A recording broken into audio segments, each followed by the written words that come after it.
बिस्मिल्लाहिर्रहमानिर्रहीम अस्सलाम वालेकुम। की हाल है जी? ठीक हो? तबीयत से तो ठीक ने ना?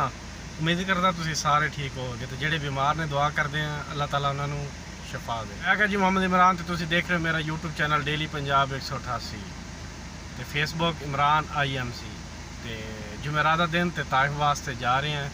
बाइक मेरा तैयार तो मैं दरवाजे ते बस इंतज़ार है जिमें ही नैकनी आएगी तो असी तैफ में चले जावांगे। व्यूअर पूछ रहे सी कि कमरे का की बनया, तो कमरा फिलहाल कोई नहीं चेंज होया, उत्थे ही है, यानी कि मक्का पा के जो उत्थे ही है फिलहाल। तो हजे कोई सूरत हाल नहीं, अज शायद पता लगेगा क्योंकि नैक तो ही पता लगेगा ना कि वो की कहना, क्योंकि उन्होंने मैं सारी गल तो दस दी सी कि मैं पानी ज़ाया करदा। तो बाकी हुण वेखो की बनती है, उत्थे चल के तैफ चल के पता चलेगा।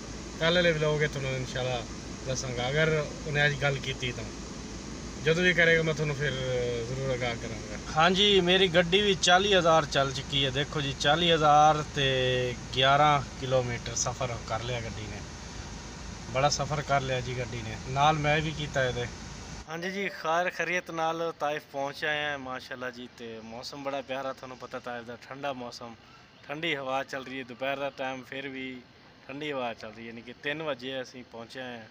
तो मौसम VIP है इतने। मैं मस्जिद आया तो देखा जी एक दरख्त सुक गया, तो बाकी तो फिलहाल ठीक खड़े ने।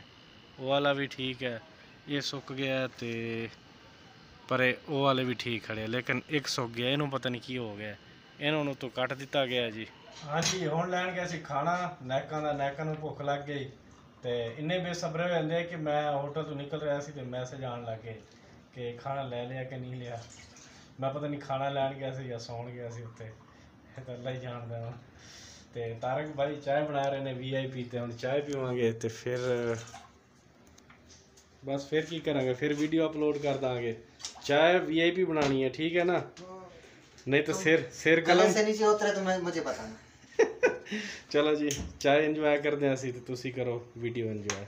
हाँ जी इतने करते हैं जी वीडियो का एंड। उम्मीद कर रहा जी वीडियो अच्छी लगी होगी, अगर अच्छी लगी तो मेरे चैनल को सब्सक्राइब करो। एक मिनट जी, एक मिनट, एक गल थोड़ा दसनी सी कि मेरा जोड़ा फेसबुक अकाउंट है वह जो इतराज़ सी ख़त्म करता है फेसबुक ने। अल्हम्दुलिल्लाह मोनेटाइजेशन बहाल हो गई है। तो हुण मैं इजाज़त, अगली वीडियो तक अल्लाह हाफिज़।